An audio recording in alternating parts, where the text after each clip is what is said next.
د قطر لومړي وزیر خبرداری ورکړی دی چې قطر د خپل حاکمیت نقص نشي زغملی او د اسرائیلو برید دولتي ترهګري ده.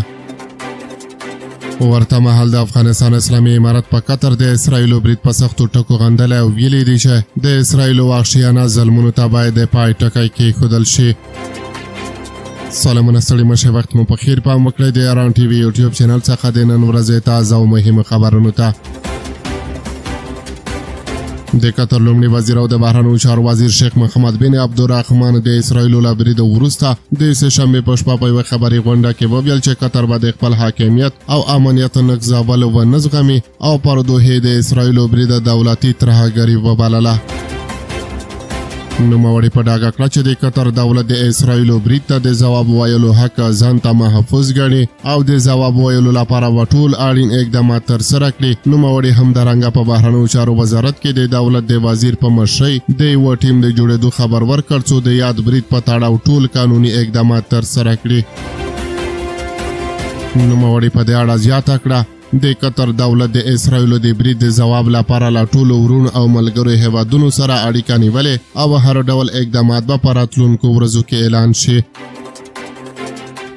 د قطر لومړي وزیر همدغه راز وویل هغه څه چې قطر نن ولیدل له دولتي ترهګرۍ پرته بل څه نه و چې د اسرائیلو د ادارې د لومړي وزیر بنیامین نتنیاهو په څېر د یوه کس لخوا ترسره شول. د قطر لومړي وزیر هغه راپورونه هم په کلکه رد کړل چې ګواکې د قطر دولت د اسرائیلو له برید مخکې خبر کړل شوی و، بلکې په وینا یې پر دوحې د اسرائیلو له برید 10 دقیقې وروسته د یوه امریکایي چارواکي له لوري د یاد برید په تړاو خبر ورکړل شوی دی.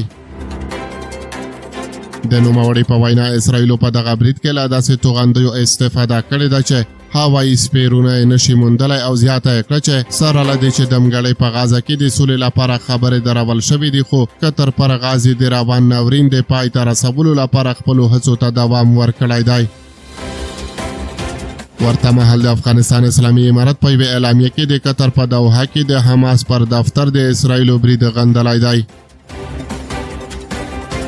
وړاندې ویل شوی دی چې دغه برید د ټولو انساني موازینو خلاف او وحشیانه عمل دی. اسرائیل په مکرر ډول او خورا په بېباکۍ انساني او سیاسي متعارف نورمونه نقضوي او پرلهپسې جنایت ترسره کوي، خو په وړاندې موثر هیوادونه او نړیوال سازمانونه چوپ دي چې دا خورا د تاسف خبره ده. غوښتنه کوو چې هر څه ژر باید د اسرائیلو د تجاوزاتو او روانو وحشیاتونو مخه ونیول شي، د هیوادونو د حریمونو درناوی وشي او په فلسطین کې په مظلومو مسلمانانو روان ناورین وحشت او ظلم باید ژر تر ژره پای ته ورسیږي.